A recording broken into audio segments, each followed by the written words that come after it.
जय हो श्री कृष्ण भगवान की।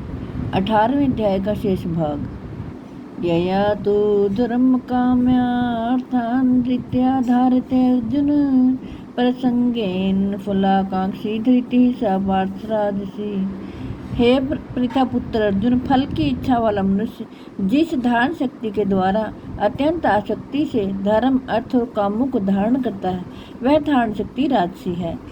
यया स्वप्नम भयम शोकम विषादम मदमेव चैन विमुंचति दुर्मेधा धृति स पार्थ तामसी। हे पार्थ, श्री कृष्ण भगवान कहते हैं, दुष्ट बुद्धि वाला मनुष्य जिस धारण शक्ति के द्वारा निद्रा, भय, चिंता और दुख को तथा उन्मत्ता को भी नहीं छोड़ता अर्थात धारण किए रहता है, वह धारण शक्ति तामसी है। हे भरतश्रेष्ठ, अब 3 प्रकार के सुख को भी तुम मुझसे सुन। जिस सुख में साधक मनुष्य भजन, ध्यान और सेवा आदि के अभ्यास से रमण करता है और जिससे दुखों के अंत को प्राप्त हो जाता है, जो ऐसा सुख है वह आरंभ काल में यद्यपि विष के तुल्य प्रतीत होता है, परंतु परिणाम में अमृत के तुल्य है। इसलिए वह परमात्म विषयक बुद्धि के प्रसाद से उत्पन्न होने वाला सुख सात्विक कहा गया है। जो सुख विषय और इंद्रियों के सहयोग से होता है, वह पहले भोग काल में अमृत के तुल्य प्रतीत होने पर भी परिणाम में विष के तुल्य है, इसलिए वह सुख राजस कहा गया है। जो सुख भोग काल में था, परिणाम में भी आत्मा को मोहित करने वाला है, वह निद्रा, आलस्य और प्रमाद से उत्पन्न सुख तामस कहा गया है। पृथ्वी में या आकाश में अथवा देवताओं में तथा इनके सिवा और कहीं भी ऐसा कोई भी सत्व नहीं है जो प्रकृति से उत्पन्न इन तीनों गुणों से रहित हो। हे परंतप, ब्राह्मण, क्षत्रिय और वैश्यों के तथा शूद्रों के कर्म स्वभाव से उत्पन्न गुणों द्वारा विभक्त किए गए हैं।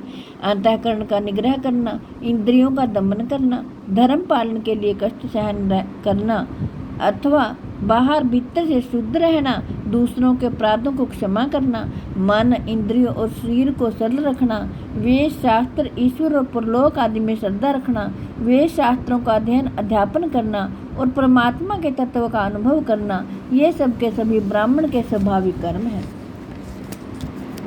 शूरवीरता, तेज, धैर्य, चतुरता और युद्ध में न भागना, दान देना और स्वामी भाव, ये सब के सब ही क्षत्रिय के स्वाभाविक कर्म है।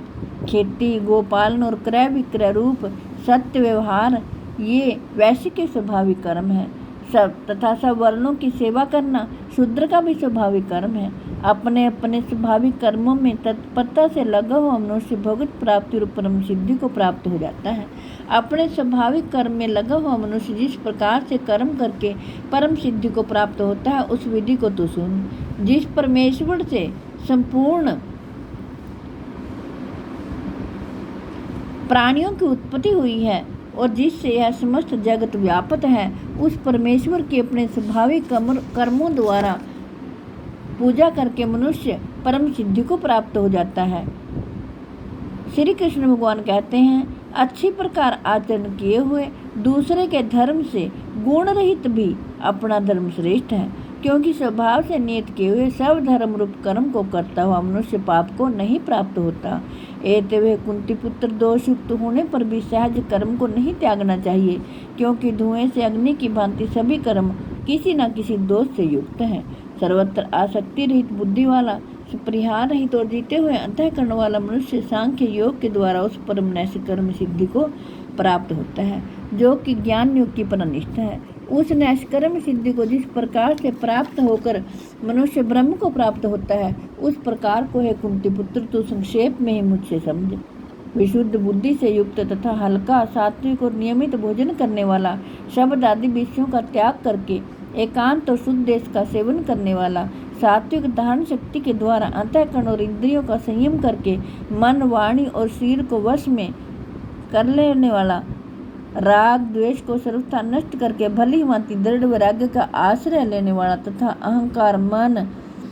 अहंकार, बल, घमंड, काम, क्रोध और परिग्रह का त्याग करके निरंतर ध्यान योग के प्राण रहने वाला, ममता रहित और शांति युक्त पुरुष सच्चिदानंद घन ब्रह्म में अभिन्न भाव से स्थित होने का पात्र होता है।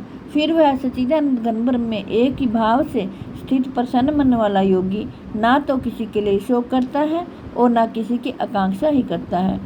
ऐसा समस्त प्राणियों में समभाव वाला योगी मेरी पराभक्ति को प्राप्त हो जाता है।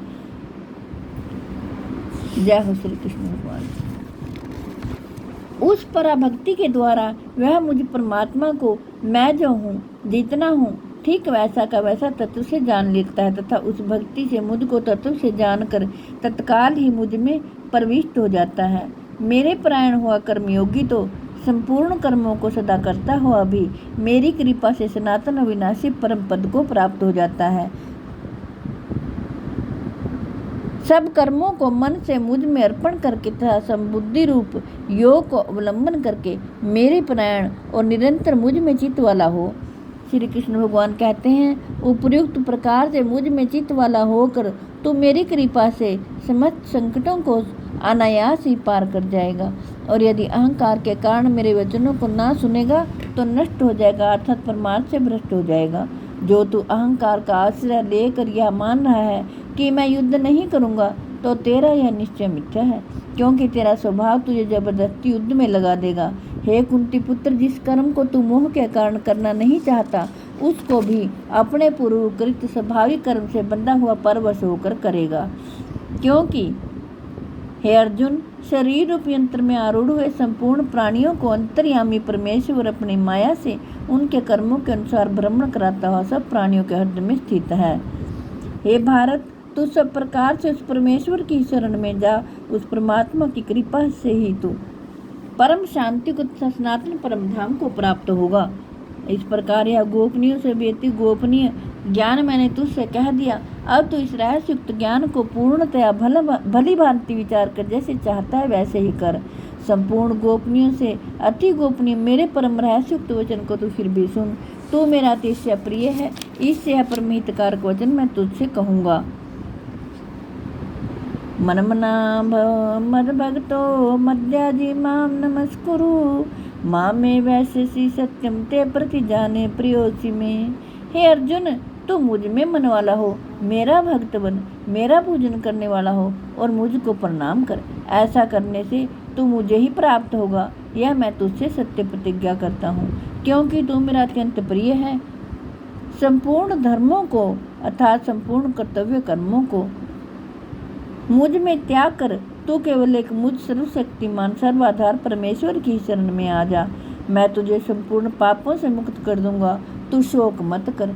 तुझे यह गीता रूप रहस्यमय उपदेश किसी भी काल में ना तो प्रीत मनुष्य कहना चाहिए, ना भक्ति रहित स्वरूप, ना बिना सुनने की इच्छा वाले से ही कहना चाहिए, तथा जो मुझ में दोष दृष्टि रखता है उसे तो कभी भी नहीं कहना चाहिए। जय हो श्री कृष्ण भगवान।